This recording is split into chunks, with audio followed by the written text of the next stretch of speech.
iniciada. Gravação iniciada. Então, vamos retomar os trabalhos vamos julgar item da sessão das 9 horas do dia 14 de abril, que ficaram pendentes, vão ser julgados agora na sessão das 14 horas, também do dia 14 de abril. Nós já votamos os itens 33 e 34, o item 35 foi retirado de pauta. Vamos ao item 36, recorrente a tributos, comércio de embalagens, relatora conselheira Andréa. Vamos lá, presidente. O crédito trata-se de recurso voluntário contra acórdão da RJ Ribeirão Preto. O crédito tributário lançado se refere à exigência do IRPJ simples e reflexos, por ter sido configurada omissão de receitas apurada mediante o confronto entre as receitas declaradas no livro caixa e as informadas na declaração simplificada. A exigência totalizou cerca de 708 mil. A DRJ analisou as razões apresentadas pela interessada em sua impugnação e decidiu pela improcedência, mantendo o crédito tributário integralmente. Transcreva a ementa do acordo. Em seu recurso, a contribuinte reitera as razões já apresentadas em sua impugnação. Discute os seguintes pontos, que eu resumo a seguir. Que os créditos tributários apurados em maio de 2006 estariam alcançados pela decadência, que teria havido cerceamento dos direitos de defesa, que a multa de ofício aplicada no percentual de 75% seria confiscatória, e que os valores cobrados a título de juros moratórios superiores ao limite constitucional de 1% ao mês deveriam ser excluídos da autuação fiscal. Aborda ainda que, se fosse respeitado o seu direito de opção à tributação, na ocasião em que pretendeu passar do regime do simples para o regime do lucro presumido, a carga tributária seria menor. Transcreva aqui os pedidos, o relatório. Pode ir para o voto. Aqui na preliminar de cerceamento de defesa, as alegações da contribuinte que o acordo, a autuação seria nula em função de os demonstrativos dos valores não recolhidos, não teria ficado evidente o enquadramento legal, mas apenas o percentual de cálculo de cada um dos tributos exigidos, bem como o percentual da multa aplicada, que tem uma exigência contida no PAF, artigo 10º, inciso 4º. Aqui eu adoto como minhas razões a fundamentação da DRJ, que já analisou essa questão, e basicamente aqui, presidente, cita aqui o artigo 159, não tem muita novidade nos julgados que a gente tem trazido. Gostaria que lesse ou pode passar para o mérito? Acho que pode passar para o mérito. Pode passar para o mérito, né? Aqui na prejudicial de decadência, a contribuinte defende que os créditos tributários apurados em maio de 2006 estariam alcançados pela decadência. Da mesma forma do ocorrido aqui também eu cito, eu adoto as razões já trazidas pela DRJ. Curtinho, eu vou ler aqui e saltar alguma coisa que não for relevante. Segundo a impugnante, tendo em vista que a ciência do auto de infração se deu em 30 de junho de 2010, então os tributos apurados relativamente ao mês de maio de 2006 não poderiam ser cobrados em face da decadência. Encontra-se pacificado o entendimento de que o lançamento do imposto sobre a renda de pessoa jurídica, bem como as contribuições sociais, é por homologação, uma vez que é do contribuinte a atividade de determinar a obrigação tributária, a matéria tributável, o cálculo do imposto e o pagamento do quantum devido, independente de notificação, extinguindo pelo pagamento o crédito sobre condução resolutória de ulterior homologação. Aí cita aqui o parágrafo 4º do artigo 50 do CTN e também o parecer PGFN CAT número 1617 de 2008. Aqui, eu acho que eu nunca julguei isso aqui na turma, isso aqui já é de conhecimento de vocês, né? Que eu sempre citava nos meus votos.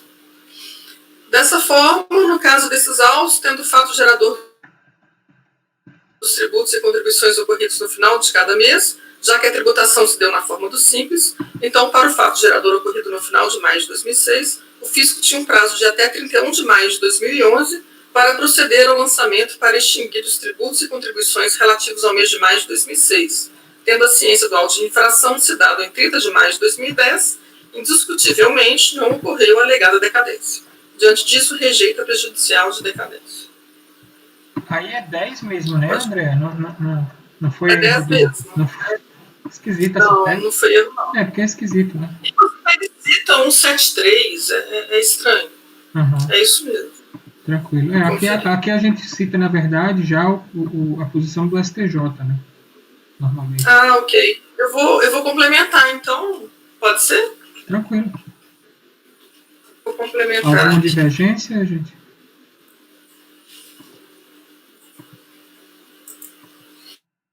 Pode avançar. Mérito, lançamento de ofício, regime de tributação, multa de ofício, juros de mora. Sobre o regime de tributação, a contribuinte ressalta que, se fosse respeitado seu direito de opção, na ocasião em que pretendeu passar do regime do simples para o regime do lucro presumido, a carga tributária seria menor. Eu transcrevo aqui o texto. Inicialmente, deve ser destacado que a adesão à sistemática de apuração pelo simples tem caráter facultativo. Para ingressar neste regime, a legislação tributária instituiu ato formal de cumprimento obrigatório pela pessoa jurídica. No caso, a interessada deveria promover uma alteração no cadastro CNPJ, nos termos do artigo 8º da Lei 9.317 de 99. No entanto, essa discussão trata-se de matéria estranha aos presentes autos. No caso em questão, a contribuinte era optante pelo Simples no ano calendário 2006, e o lançamento ocorreu da constatação de que a empresa realizou vendas no ano calendário de 2006, devidamente escrituradas em seu livro caixa de registro de saídas da matriz e da filial, cujos valores não integraram a receita bruta oferecida da tributação federal. As questões do regime de tributação e da infração imputável encontram-se bem definidas na decisão recorrida, e eu transcrevo esse trecho bem curtinho aqui e adoto como minhas razões. A autuação do IRPJ Simples teve como base legal, entre outros, o artigo 24 da Lei 9249 de 95. Do artigo 5º da Lei 9.317 de 96, constante da capitulação legal, se extrai. Eu reproduzo os textos. Do transcrito se evidencia que, verificada a omissão de receita, a autoridade tributária determinará o valor do imposto de renda a ser lançado de acordo com o regime de tributação a que estiver submetida a pessoa jurídica no período base a que corresponder à omissão. Portanto, sendo a empresa optante pelo Simples e não havendo sua exclusão do referido sistema com efeito no ano fiscalizado, seja por solicitação da empresa, seja de ofício, os valores dos impostos e contribuições a serem lançados devem estar de acordo com o regime do Simples. Portanto, correta a tributação da omissão de receita na anuidade do Simples. Pelo exposto, o crédito tributário foi regularmente lançado e deve ser mantido. Ok? Ok, pode prosseguir. Pode prosseguir. Aqui, em relação à multa de ofício, eu cito um voto que eu tenho trazido, que ela é devida. A questão do confisco a gente não pode apreciar em função da súmula CARF número 2, e é isso. Dessa forma, diante da previsão expressamente contida no artigo 44, inciso 1º da 9430, deve ser mantido o lançamento da multa de ofício. Em relação aos juros de mora, eu cito a súmula CARF número 4 e a súmula CARF número 108. Portanto, deve ser mantida a incidência dos juros, dos juros de mora à taxa Selic. Portanto, deve ser mantida a incidência dos juros à taxa Selic sobre o crédito tributário lançado. Diante do exposto, voto em rejeitar a preliminar de nulidade e a prejudicial de decadência, e no mérito em negar provimento do recurso voluntário. Como voto. Ok. Alguma divergência? Todos de acordo? Então, acordo colegiado por unanimidade em rejeitar a preliminar nulidade, prejudicial decadência, no mérito em negar provimento ao recurso voluntário nos termos do relatório e voto da relatora. Pode falar, André. Falou. Eu apertei errado aqui. Tá. Só no último parágrafo aí ficou ao recurso involuntário.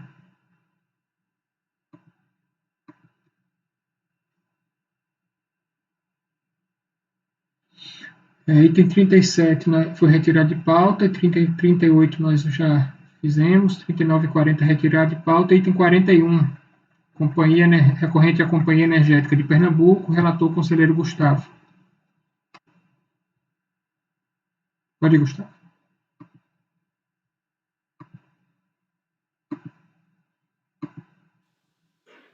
Vamos lá. Vou tentar fazer um pocket relatório, apesar do relatório estar pequenininho.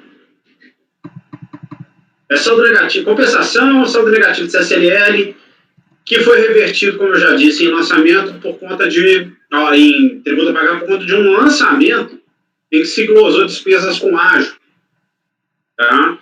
A empresa vem com manifestação de inconformidade e sustenta primeiro que pede o sobrestamento do processo, e no mérito ela discute a glosa aqui, ok? A DRJ deu bomba, no recurso ela reiterou. Na admissibilidade, o que acontece? Eu não estou conhecendo da discussão quanto ao problema da legitimidade da glosa de despesa, que isso é objeto de outro processo, não desse. Tá? Eu estou conhecendo em parte do recurso. Ela tem uma alegação de nulidade por pretensa inovação corrida pela DRJ. Essa é meio malucona.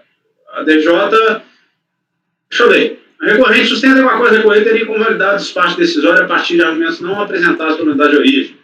CITES afirma que o órgão administrativo responsável pela análise do DECOMP é visto pronunciado apenas sobre a dedução considerada indevida de despesas contabilizadas de amortização de ágio, que teria combinado com a redução do saldo negativo para a restituição. O Giro defende que a DRJ teria decidido pela improcedência da impugnação à luz de uma apontada iliquidez e incerteza do direito creditório pretendido aí a inovação alardeada. Claro, a DRJ apenas ratificou tudo aquilo que foi dito na informação fiscal apresentada a Felestais, que, diga-se, nunca se posicionou pela glosa daquelas despesas, considerando-as indevidas, porque assim havia sido decidido nos órgãos do PEAD no total. Como for, um motivo para não se reconhecer na íntegra o direito creditório e sempre foi movimento à luz dos preceitos do artigo 170, a ausência de liquidez e certeza, ainda que de apenas parte do direito creditório de recuperação de crédito. Certo? Não há inovação no caso, muito menos se podendo falar em nulidade do Aresta recorrido. Assim eu estou afastando a preliminar.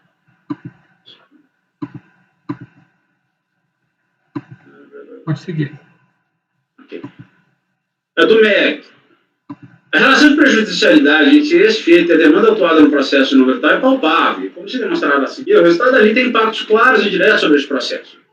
Sim, mesmo que na pendência de uma solução definitiva seja impossível através da liquidez e certeza do direito entendido pelo contribuinte, também não é factível, lógico e mesmo jurídico que o pedido seja de plano indeferido. Fácil. Precisa discordar desde logo da DRJ quando esta afirma que o processo e não o procedimento se sujeita apenas aos preceitos do artigo 73 e 74 da norma 430. Certo? Instaurada a relação jurídico-processual e assim conformada a lide pela oposição de uma pretensão deduzida, o processo regerá pelo decreto 7235 e supletivo ou subsidiariamente pelo CPC. Justamente a partir deste último diploma, é conferido ao julgador o poder de suspender o feito sempre que a solução deste depender do julgamento de outra causa ou da declaração de existência e inexistência de relação jurídica constitui o objeto principal de processo pendente. Pela vigência do antigo código, ele existiu, aludido de gesto, uma previsão explícita quanto à aplicação subsidiária supletiva aos processos administrativos. O diploma atual deixa isso absolutamente explícito, como se viu no seu artigo 15. Em gerais, a DRJ se equivocou ou haveria consenso ao julgar improcedente a manifestação oposta exclusivamente porque existente um auto de infração, não definitivamente julgado, que tenha promovido a redução do saldo negativo pretendido. O caso era, até por um poder geral de cautela, suspensão do feito. Esse caso aqui, na verdade, ele não reverteu em tributo a pagar, ele diminuiu o saldo negativo, tá? Não obstante, pelo que se extrai do andamento processual extraído do sítio do CARF na internet, vê-se que o PA de brutal se encontra definitivamente julgado, ao menos no que toca às lojas com despesas com ágio deduzidos pela empresa ao longo dos anos de 2001 a 2006, o que torna as ponderações acima expostas até displicentes. De fato, como se vê do histórico dos atos ali praticados, a empresa havia inicialmente logrado êxito quanto aos questionamentos opostos, inclusive para validar as operações que derem seja as deduções referidas. Está bem claro a partir da leitura do acordo em número tal, proferido pela primeira turma da segunda Câmara desta primeira sessão, cujo emenda assim restou redigido. Tá? Então, autorizou a dedução de despesa de amortização de ágio em operações de ágio interno. Notem que esta decisão teve dois impactos relevantes sobre a apuração de 2004. Tá? Ela não só validou a dedução de despesas com ágio, como validou as compensações de prejuízos provenientes de exercícios anteriores que foram formados, os prejuízos, também a partir dessas parcelas, a amortização de ágio. O problema é que, quando a acorda assim foi interposto recurso especial pela Procuradoria da Fazenda Nacional, ou foi provido pela Câmara Superior da SCAF. E esta última decisão, diz, restabeleceu as citadas glosas, tendo apenas e todavia devolvido àquela turma ordinária matéria concernente à decadência do direito do fisco de lançar as exigências relativas ao ano de 2001. Veja nesse passo que foi decidido pela Câmara Superior. Aí. Normalmente, já em 10 de 9 de 2018, a primeira turma da segunda Câmara proferiu o acordo de número tal, no meio da qual se pronunciou sobre as matérias que lhe foram devolvidas pela Câmara Superior, com destaque para a questão relativa à possível decadência concernente ao ano calendário 2001, e ela acata a decadência. A despeito de transitado em julgado, observa o documento trazido a Florestais que não houve glosa de prejuízo quanto ao ano de 2004. Sem essa última decisão, não trouxe efetivamente qualquer contribuição para a resolução do problema verificado destes autos, situação distinta daquela observada no acordo proferido pela Câmara Superior. Neste último, e a pior, a glosa de despesa com ágio restou definitivamente mantida. Com isso, da parte de qualquer outra questão, incluindo o cancelamento da exigência relativa ao ano de 2001, fica suficientemente demonstrada a correção das conclusões externadas pela DRF e encampadas pela DRJ. Aí eu estou afastando a preliminar e negando o provimento. Ok, então o relator... Está em silêncio. O relator conhece parcialmente do recurso, rejeita a preliminar nulidade e nega provimento ao recurso voluntário. Ricardo. Acompanhe. Tem só uma questão aí que queria te chamar a atenção, Ricardo, que na admissibilidade, o Gustavo coloca uma frase aí: da mesma forma que entendo que a revisão da base de cálculo do RPJ não possa ser feita em processo de compensação. Talvez a gente tenha que voltar pelas conclusões. Né? Isso. Passei batido nessa... Né? Você falou isso, cara? Falei. Devia ter visto essa parte. Mais em razão do princípio da colegialidade. Tá bom, mas aí eu teria que suprimir tudo aí para baixo. Não, mas esse entendimento, Gustavo, ele não é... Acho que você pode tirar, cara. Não, esse segundo argumento meu cai. Para não conhecer. Qual o segundo argumento? Desculpa. Para inadmitir. Porque veja bem, se você admite que pode discutir o débito, cadê? Onde que eu coloquei isso? Não. Ah, não, tá, beleza. É porque a relação que você faz, na verdade, não é muito... Eu entendo, eu tô com você nessa posição, Gustavo, mas assim, não acho que é irrelevante para sua conclusão essa afirmação. Até não, porque ele tem um argumento. Não, gente, é porque ele tem um pedido diferente aqui. A impossibilidade de cobrança dos débitos confessados por meio do objeto de efeito, já que trataria de obrigações relativas às estimativas mensais. Desculpa, eu esqueci de relatar esse fato. Ela fala que esses débitos não poderiam ser cobrados porque se tratariam de estimativas, aí você não pode cobrar no mesmo exercício. Dentro do mesmo, depois de findado o exercício, perdão, é isso. Eu não estou conhecendo por quê? Porque eu entendo que eu não posso discutir o débito. Me perdi um pouco. Eu também me perdi completamente agora. O que acontece? Por que essa primeira parte eu estou falando isso aqui? É porque eu devia ter lido o relatório com mais cuidado. Ah, não, desculpa. Peraí.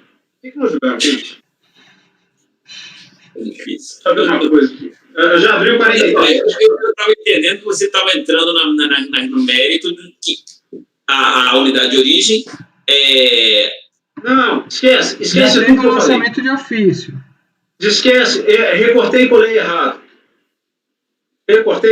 Desculpa, esquece, isso está certo. No próximo processo nós vamos ter essa discussão. Tá, então no 41 você vai suprimir esse parágrafo, é isso? Já suprimi, desculpa. Tá, então ok. Recortar e colar errado. Então tranquilo. Então, voltando, Ricardo, então, acompanha o relator? Sim, acompanho, então. André? Eu também acompanho. Flávio, Concordo, presidente. Cleucio. Com o relator, presidente. Eu também. Então, acordam os membros colegiados por unanimidade de votos, conhecer parcialmente o recurso voluntário, quanto à parte conhecida em rejeitar a preliminar nulidade, no mérito e negar provimento ao recurso voluntário, nos termos do relatório, voto do relator. Aí o item 43 agora da mesma recorrente. O assunto, vamos lá, é muito parecido. A diferença aqui é que nós estamos falando de RPJ e não de CCLL, e no caso de RPJ, aí sim, aqui houve reversão em valor a pagar, e não em redução de saldo negativo. E aqui, nesse recurso, o contribuinte traz um argumento para mim inusitado no seguinte sentido. Olha, os débitos que eu estou querendo compensar desse processo se referem a estimativas mensais. Então, assim, se vocês não reconhecerem o meu direito creditório, vocês têm que também reconhecer que esses débitos não podem ser cobrados por se tratarem precisamente de estimativas em relação às quais o ano calendário já se findou. Aí é aquela discussão, está lá na própria 9.430. Então, esse é um argumento a mais que ele traz. O resto é bastante similar. Entendeu? Uhum. Ok. Aqui eu vou ler a admissibilidade, eu acho prudente, para ficar clara a minha posição. Não tem data aqui, não tem comprovação da data que ele foi intimado, não estou considerando tempestivo. Todavia, enquanto a duas das três matérias contidas nas razões de insurgência, não há como conhecer na íntegra do recurso. No que toca à alegação de impossibilidade de cobrança dos débitos informados nos decompos trazidos ao processo, a empresa não discute a sua existência, e nem poderia, já como dito, foram confessados, mas apenas a vedação à administração pública de exigi-los, uma vez que encerrado o respectivo exercício. Colocar de número 82. Para não se está tratando aqui da constituição do crédito relativo à estimativa por meio de lançamento. As créditos já foram constituídos, tal qual afirmadamente. Mas isso sim do procedimento de encontro de contas em que a empresa opõe um valor que entende deter junto à administração pública contra uma obrigação regularmente confessada por ela. Neste passo, e mesmo se considerando o entendimento predominante neste colegiado de que não seria possível examinar a existência do débito porventura confessado, via de acordo tal, do Paulinho, ainda assim não teríamos, no caso, vertente competência para apreciar o pedido do contribuinte. Insista, a interessada não recusa a existência do aludido débito, mas não só a possibilidade de sua cobrança pela administração fazendária. Dado porventura confessado encontra limitações para sua exigência, eventual descontentamento deve ser manifestado perante a autoridade competente para cobrá-lo e não este órgão colegiado. A turma, como dito, somente poderia manifestar sobre encontro de contas anteriormente mencionado e não sobre a legalidade da cobrança de obrigação, insisto, no regulamento confessado. Eu vou tirar esse parágrafo aqui de baixo de novo, tá? Precisa dele. Também quantos argumentos, aí o resto é igual. Eu tirei o parágrafo de baixo aí também. Não sei porque que eu enfiei ele.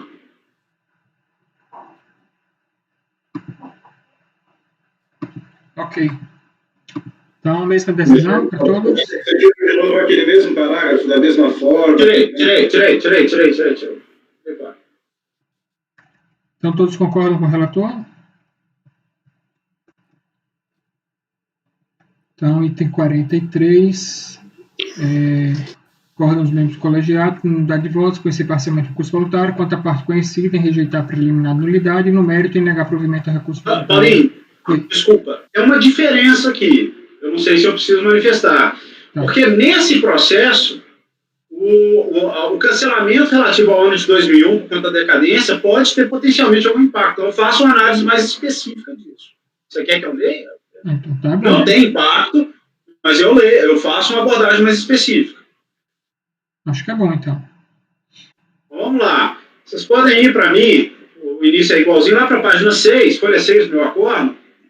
Depois do acordo da primeira turma da segunda Câmara, onde ela trata da decadência. A última decisão, digo, estão julgados, já que contra ela não há notícia sobre qualquer insurgência esquecida. O que importa é que, com o cancelamento do lançamento relativo a 2001, houve um aumento do saldo de prejuízos fiscais, o que poderia, talvez, ter algum impacto nesse presente feito. É porque, vamos lá, o lançamento abordou 2001 a 2006. Tá? Com a glosa do ágio, essa glosa, além de resultado de lançamento, também causou um efeito cascata quanto aos saldos de prejuízos fiscais acumulados. Então, esses prejuízos vieram sendo utilizados pela empresa em 2005 e 2006. E esse aqui trata especificamente do ano 2006. Tá? Entretanto, com a conta professora, a pior a glosa de despesas com ágio estão definitivamente nenhuma ativa. Como se extrai da tabela trazida pela própria recorrente, no ano de 2006 foram deduzidos 77.143.726 reais a título dessas despesas. Isso é, mesmo por conta justamente do cancelamento. E o presidente saiu. Não, eu tô aqui. Eu estou gravando, de qualquer forma. Parece que é a internet dele, porque... Mas eu tô ouvindo. Fiquei o tempo todo ouvindo. Voltou. Eu fiquei o tempo todo ouvindo vocês. Não saí, não. Entendi. Vamos lá. Isto é, mesmo que os saldos prejuízos fiscais utilizados no ano de 2006 sejam recompostos, ainda assim não se observará, no caso, a reversão da apuração naquele período em saldo negativo. Foi feito pelo que se extrai da ficha 9A da IPJ, mesmo após a compensação dos prejuízos acumulados, ainda houve apuração no lucro real da ordem de 47 milhões. Considerando que a empresa registrou os valores relativos às despesas com ágio na linha 27 daquela mesma ficha, outras discussões, a glosa anteriormente mencionada teria o condão de aumentar o valor da base de cálculo para 124 milhões.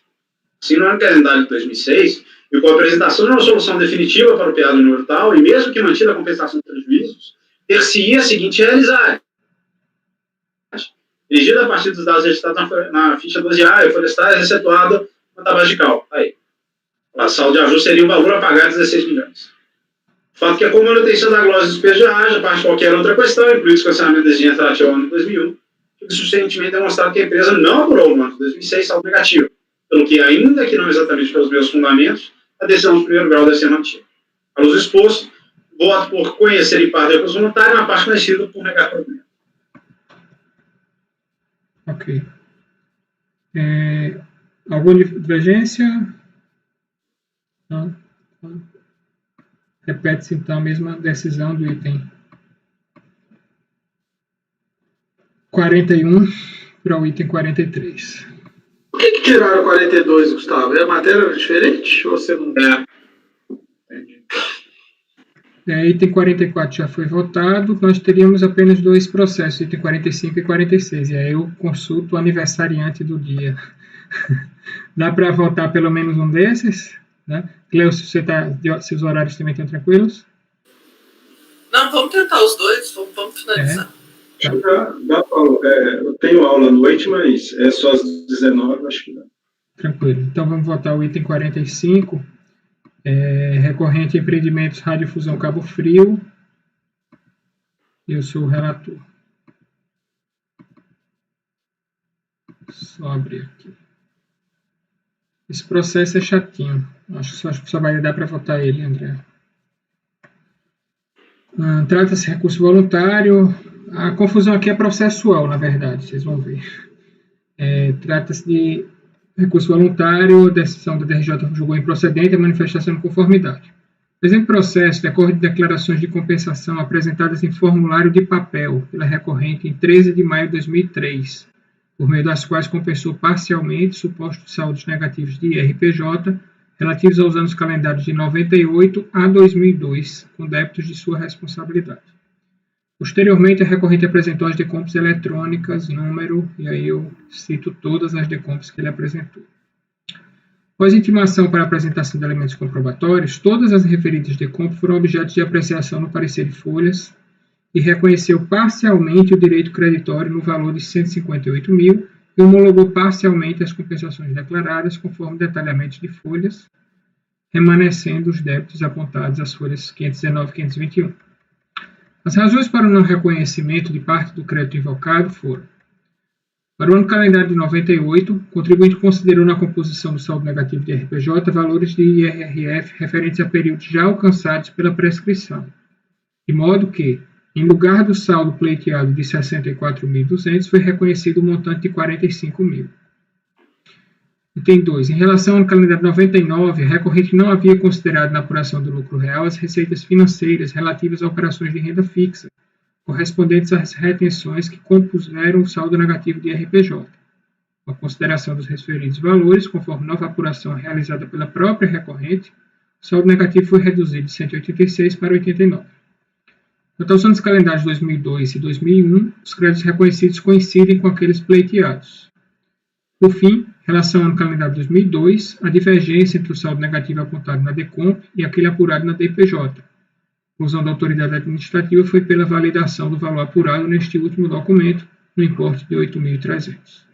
Em relação às diversas DECOMPs transmitidas pela recorrente no despacho decisório, registrou-se que apenas a retificadora de número tal foi rejeitada, conforme extrato folha 508. A recorrente foi cientificada da referida decisão e apresentou manifestação de inconformidade em que alegou 1. Homologação tácita dos créditos relativos aos anos calendários 97 a 99. 2. O direito ao crédito referente ao IRRF anterior ao ano calendário 98, uma vez que parte estaria incluído no prazo de 5 anos tratado no ato declaratório SRF 96 de 99, e a outra parcela deveria ser aplicada o prazo decenal previsto na jurisprudência do STJ. 3. A inexistência da omissão de receitas referente ao ano calendário 99. Teria havido apenas equívoco na conta utilizada. E mesmo acrescidas as receitas financeiras relativas às operações de renda fixa, continuaria a ser apurado prejuízo fiscal. O acórdão recorrido inicialmente rejeitou-se a preliminar de decadência do direito de autoridade administrativa a analisar a procedência do crédito invocado, e apontou-se a inocorrência de homologação tácita das compensações realizadas. Quanto ao mérito, apontou-se que o direito à restituição dos valores de IRRF retidos no ano calendário seria exercitado pelo aproveitamento do saldo negativo de RPJ apurado ao final daquele período. Assim, o prazo prescricional do referido direito teria iniciado em 1º de janeiro de 98 e finalizado em 31 de dezembro de 2012, de modo que a data da apresentação da primeira DECOMP tratada nestes autos já teria ocorrido a prescrição. De outra parte, o entendimento adotado pelo STJ seria válido exclusivamente entre as partes que constaram dos processos judiciais em que emanado. Finalmente, em relação ao calendário 99, conclui-se que as receitas decorrentes de aplicações financeiras de renda fixa não foram submetidas pela recorrente à tributação, já que as provas apresentadas não comprovam a sua inclusão em outras contas contábeis. Pois a ciência foi apresentado recurso voluntário, no qual o recorrente basicamente reitera tudo quanto já alegado na manifestação de conformidade. O processo foi inicialmente distribuído na segunda sessão, depois foi redirecionado para a primeira e foi distribuído a esse conselheiro. Aqui, desde logo, a gente vai ter aquela discussão da decadência do direito de analisar os créditos, né, que o Cleucio pediu vista naquele processo da Brasil Trading. Aqui vai ter uma particularidade que eu não sei se vai ser suficiente para afastar, então eu vou ler para ver se afasta ou não, Cleucio, aí. Então, vou para o voto. Admissibilidade do recurso é tempestivo, preenche os requisitos da admissibilidade, então tomo conhecimento. Então, o primeiro ponto é justamente esse, a decadência do direito de averiguar a procedência do saldo negativo. Sede preliminar, a recorrente sustenta que, uma vez decorrido o prazo de 5 anos desde o ano calendário no qual teriam sido apurados os créditos cuja compensação é invocada, não poderia a autoridade fiscal querer desconsiderar esses créditos já definitivamente constituídos por homologação tácita, na forma da lei tributária. Com extrema propriedade e profundidade, a decisão recorrida apresenta a distinção entre o instituto da homologação tácita das compensações declaradas por meio da DECOMP, decorrente do prazo fixado no artigo 74, parágrafo 5, o prazo de decadência do direito de ofício constituir crédito tributário, bordado no artigo 150, parágrafo 4º, e o direito de se realizar análise da liquidez e certeza dos créditos invocados em procedimentos de restituição e compensação. Esse daqui, na verdade, é aquele processo que eu falei para vocês, que vale a pena dar uma olhada na decisão da DRJ. Foi muito substancial, muito mesmo, assim, profundidade impressionante.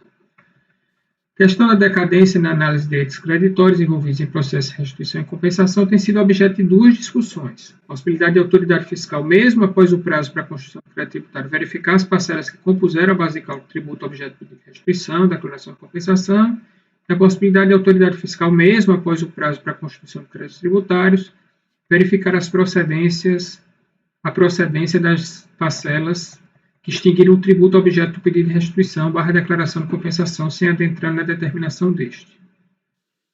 E aí eu só cito que a primeira discussão não tem entendimento uniforme, né? A nossa turma tem uma posição contrária à das outras turmas ordinárias e da Câmara Superior. Em relação à segunda discussão, a análise das parcelas não tem havido controvérsia. E aí eu trago aquela mesma exposição que eu fiz no outro processo. Tá? Aqui, a nota distintiva que tem...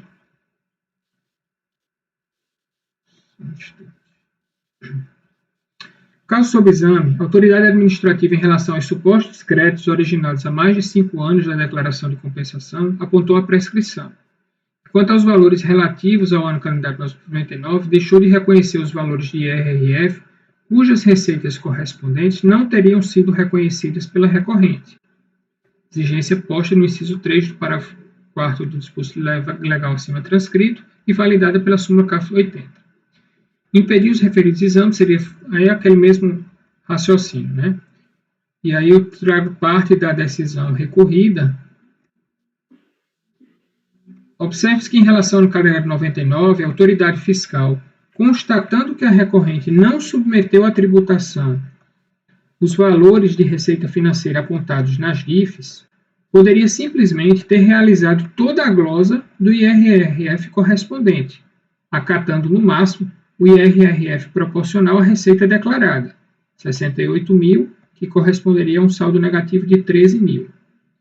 Em procedimento que se revelou mais benéfico à recorrente, a autoridade fiscal acatou a apuração efetuada por aquela, por meio da inclusão de todas as receitas financeiras e que resultou no reconhecimento de um saldo negativo de 89.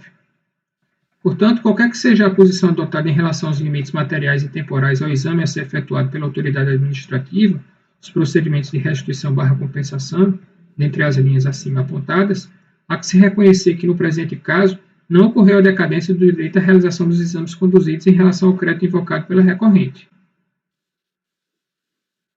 Finalmente, como também bem esclarecido pela decisão de primeiro grau, e não ocorreu no caso subanálise a homologação tácita das compensações declaradas, uma vez que a recorrente foi cientificada em prazo inferior a 5 anos após a apresentação da primeira DECOM. Nesse sentido, rejeito a alegação de decadência / homologação tácita.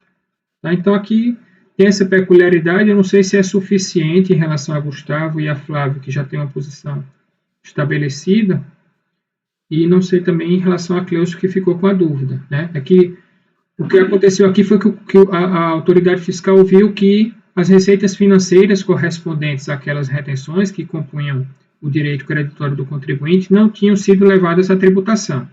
Então, ele poderia simplesmente ter glosado ou, no máximo, reconhecido proporcionalmente. Só que aí o próprio contribuinte, quando ele pediu ao contribuinte explicações, o contribuinte trouxe uma apuração nova, levando em consideração todas as receitas, e aí reduzia o saldo dele, o saldo negativo dele. E aí o fiscal concordou com essa nova apuração que o contribuinte fez. O próprio contribuinte pediu. O contribuinte ele não pediu, né? Porque assim, ele não. Mas quando ele foi intimado, ele apresentou essa apuração dessa forma, né? Ele foi intimado a apresentar a comprovação, a justificar, né? Porque não tinha incluído as receitas financeiras, apresentar os documentos, e aí ele apresentou essa nova apuração. E o fiscal se pautou por essa nova apuração dele, né?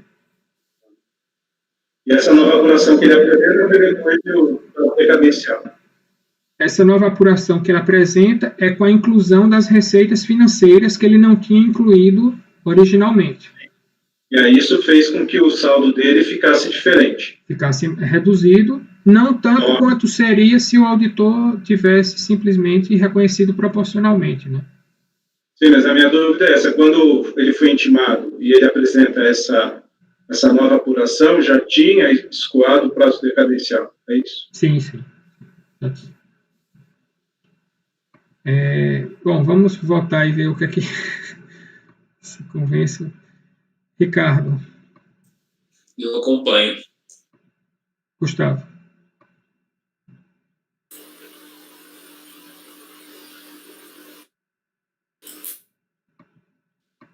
Isso é complicado, porque assim, quer queira, quer não, você está revisando a base de cálculo.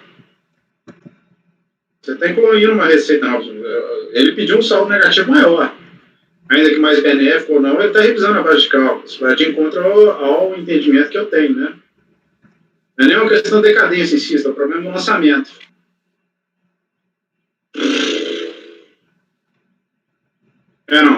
Aqui, presidente, vamos manter a coerência.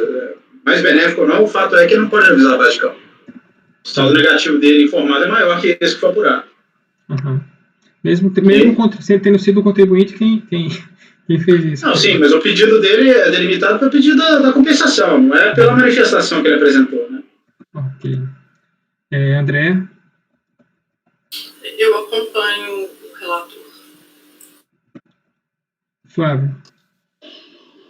Paulo, eu entendi a peculiaridade desse caso, mas eu acho que no fim do dia a discussão permanece a mesma, que é com relação à possibilidade dessa revisão via despacho decisório, né? Revisão da base de cálculo. Então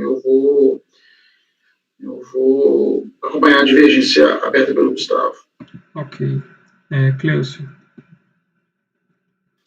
Acho que isso aqui tem essa diferença, né, que foi o fato do contribuinte ter se manifestado, e o próprio contribuinte, quando se manifesta, faz com que o saldo negativo dele seja reduzido, né? Eu acho que esse caso está muito interligado ao outro que eu pedi vista, Paulo. Eu realmente precisaria examinar melhor. Assim, em princípio, eu vou acompanhar a divergência, não por entender que não tem uma diferença em relação àquele caso, mas não tem diferença do que a gente tem entendido aqui, que não é possível rever a base de cálculo. Então, eu acho que até para a gente poder andar com o julgamento, eu acompanho a divergência nesse caso em razão dessa peculiaridade aí, dessa diferença. Eu acho que o contribuinte foi intimado não para se pronunciar sobre a revisão da base de cálculo. Então, não foi intimado formalmente para isso. Então, eu acompanho a divergência nesse caso. Então, aqui vai ser por voto, acordo aos membros colegiados por voto de qualidade, né, em rejeitar preliminar de decadência / homologação tácita, vencidos os conselheiros Gustavo, Flávio e Cleucio. E aí nós passamos para o saldo, então, do ano calendário 98. Em relação a tal período, a recorrente pleiteia um crédito no valor de 64 mil, enquanto lhe foi reconhecido um montante de 45.600, posto que a diferença de 18 corresponderia a IRRF retidos em anos calendários anteriores a 1998, de modo que em 13 de maio de 2003, data da apresentação das primeiras DECOMPs, já teria ocorrido a prescrição do direito de se pleitear tais montantes, conforme o artigo 168 CTN. A recorrente apresenta dois fundamentos de defesa quanto a tal tópico. De um lado, afirma que parte do crédito não reconhecido se refere a retenções ocorridas há menos de 5 anos da citada data, de modo que não teriam sido alcançadas pelo prazo decadencial. De outra parte, mesmo os valores retidos há mais de 5 anos da apresentação das DECOMPs iniciais deveriam ser reconhecidos, por força do entendimento firmado no âmbito do Superior Tribunal de Justiça, no sentido que o prazo de prescrição aplicável à restituição / compensação dos valores pagos a títulos de tributos sujeitos à homologação, lançamento por homologação, é de 10 anos. Passemos ao exame da questão. Na DIPJ relativa ao ano calendário 98, não há apuração de qualquer saldo negativo de IRPJ. Na verdade, a ficha 13 foi apresentada inteiramente sem preenchimento. Na ficha 10, entretanto, foi apurado prejuízo fiscal, de modo que todo o valor do IRRF comprovadamente retido no ano calendário foi deferido pela autoridade administrativa como saldo negativo do período. O montante de 18.519, em discussão, porém, refere-se, conforme registrado no livro Razão da Recorrente, ao saldo da conta, e aí eu aponto a conta aí, 1431, anterior a 1º de janeiro de 98. Ou seja, tratam-se de retenções realizadas em anos calendários anteriores, não podendo ser reconhecidas como componentes do saldo negativo do ano calendário 98. A própria recorrente reconhece tal fato quando detalha a composição dos referidos valores. E aí tem o detalhamento de onde viriam esses valores de 18 mil. Daí porque, tanto no despacho decisório da autoridade administrativa quanto na decisão de primeira instância, apontou-se que a data da apresentação da primeira DECOMP teria ocorrido a prescrição do direito de se pleitear os referidos valores, teor do artigo 168 do CTN, do ato declaratório SRF 96 de 99, que estabelece um referido prazo em 5 anos contados da extinção do crédito tributário. Discussão travada nos autos acerca do prazo prescricional aplicável à restituição/compensação dos valores pagos a títulos de tributo sujeito ao lançamento por homologação se encontra atualmente superada. Eu vou trazer o artigo 3º da Lei Complementar 118, a posição do STF no julgamento do RS 566-621, dizendo que é aplicável apenas às ações ajuizadas após o decurso da vacatio legis. Na mesma linha, súmula CAF 91 aplicou o referido entendimento na esfera administrativa. Desse modo, tendo as primeiras declarações de compensação sido apresentadas em 13 de maio de 2003, aplicável a elas a contagem do prazo decenal, devendo ser reconhecida a inocorrência da prescrição quanto aos eventuais indébitos relativos aos... Ricardo, você está me vendo? Estão me vendo normal? Estou vendo, normal. Alguém tinha sumido aqui. Devendo ser reconhecida a inocorrência da prescrição quanto aos eventuais indébitos relativos aos pagamentos que compuseram o crédito compensado efetuados após 13 de maio de 93. Ocorre que nem a autoridade administrativa nem os julgadores ACOR adentraram no exame do mérito relacionado ao montante de 18 mil. Existiriam as referidas retenções, não teriam sido já deduzidas em períodos posteriores, teriam composto os saldos negativos dos anos calendários em que retidas, as receitas correspondentes teriam sido submetidas à tributação, posto que cessaram as suas manifestações na questão da prescrição. O segmento da referida análise por parte desse colegiado configuraria indevida supressão de instância. A solução, portanto, deve ser superar a matéria de mérito e retornar o processo à unidade de origem para o prosseguimento da análise quanto ao mérito do pedido quanto a tal parcela do crédito compensado. E aí, aqui nós temos uma questão, que eu até fiquei em dúvida como é que a gente deveria proceder, tá? É que existe, nesse processo, foram juntados, como eu falei, vários anos calendários, né? Então, existe aqui um saldo negativo independente, que é o do ano calendário de 99. Eu entendo que nós devemos já analisar esse saldo negativo e retornar para a DRJ apenas a questão, retornar para a DRF apenas a questão do saldo negativo de 98. Né? Quer dizer, nem de 98, nessas parcelas anteriores a 98. Mas, assim, o recurso voluntário, a gente teria julgado ele.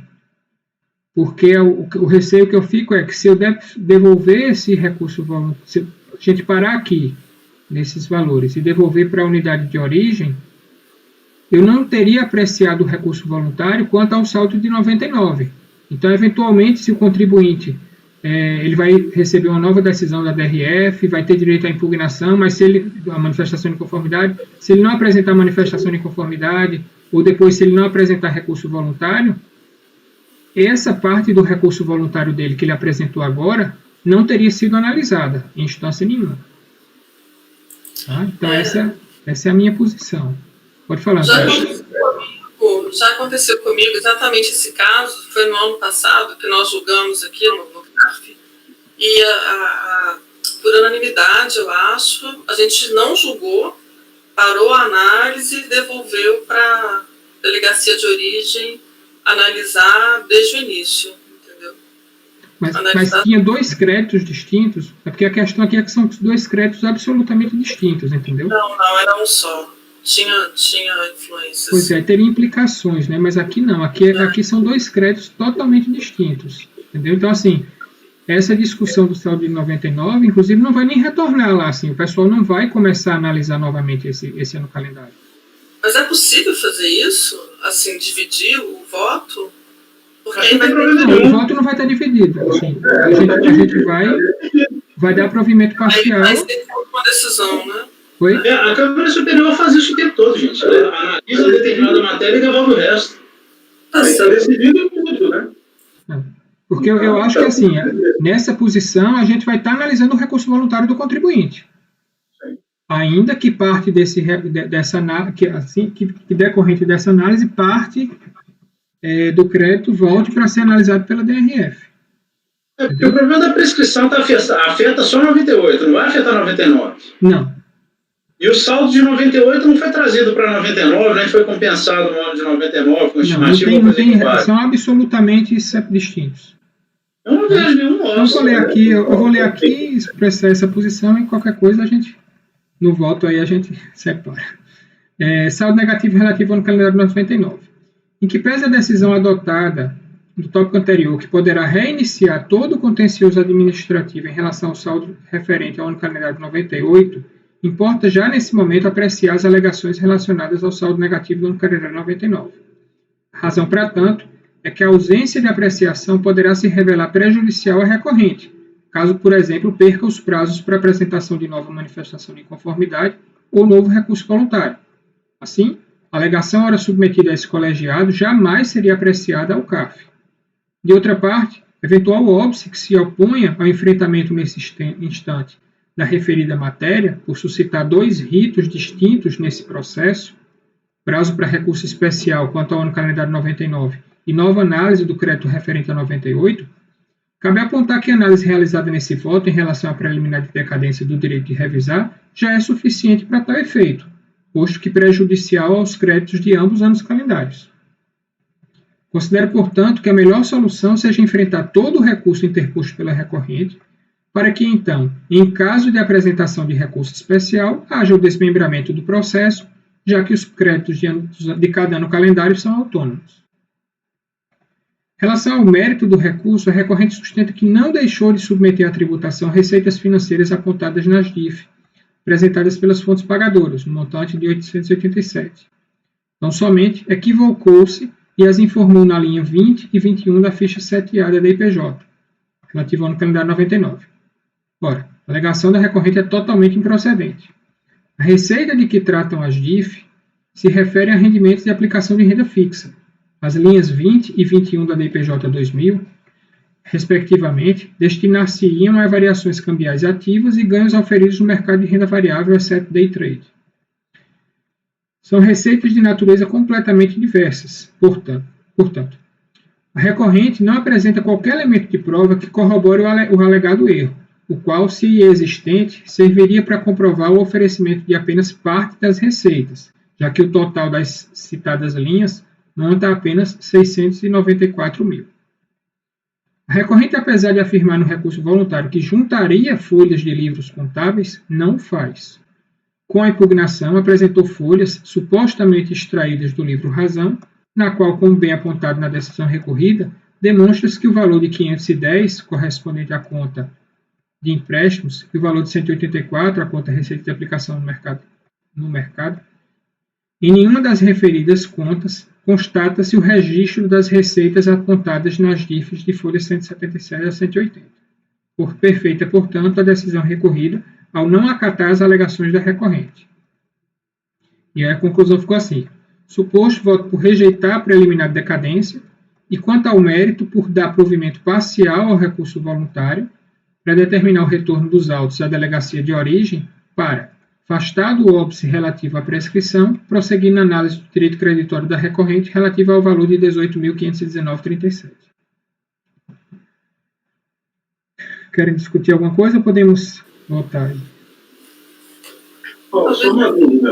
Da mesma forma que você fala aqui nesse trecho aqui do voto, que na hipótese do recurso especial haveria a possibilidade de fazer já o desmembramento, fazer um desmembramento, né? E aí a DRF decidiria a parte do item anterior, que é o terceiro, e subiria somente essa parte aqui, né? Do item 4, em que remanesceria a controvérsia.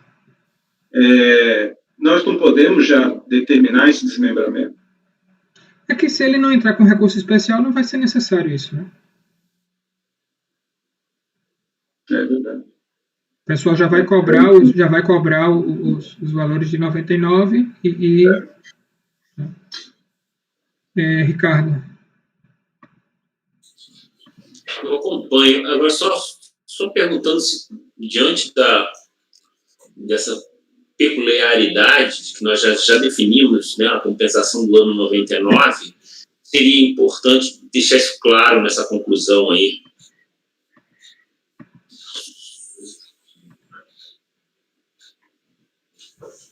É porque a decisão sempre é por dar provimento parcial, né? Não é por negar provimento à parte.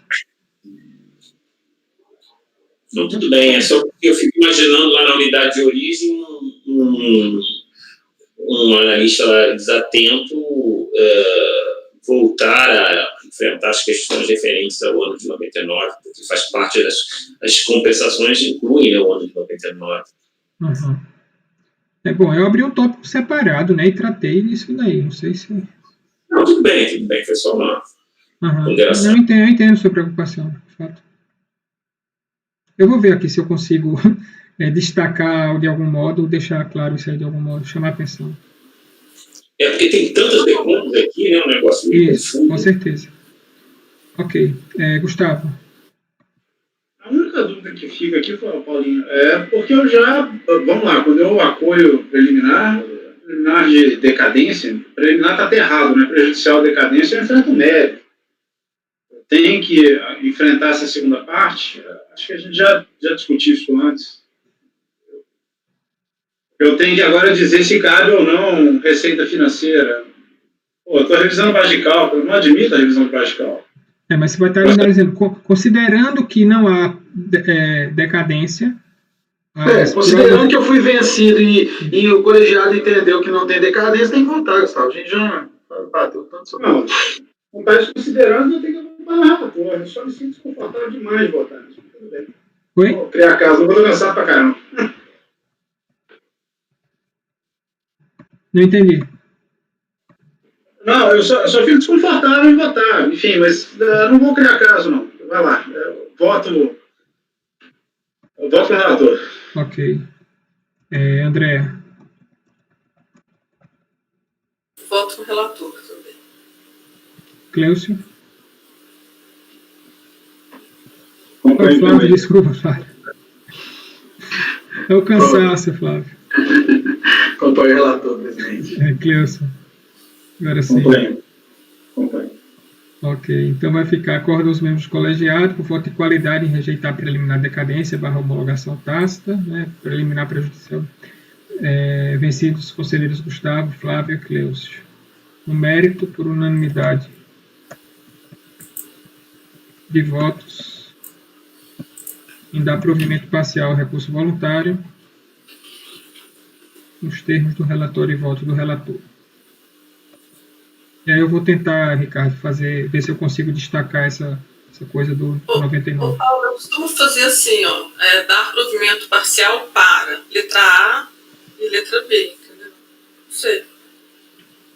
Mas aqui Difícil, né? no que vai na ata, não sei. Podia separar também. Pode ser. Bom, mas os termos estão expressos lá no voto, de qualquer forma, trazer ou não para a ata, fica aí posterior. Ok, gente, vamos deixar o último processo. Eu proponho que a gente deixe. Tá? Então, encerrar a gravação aí, André.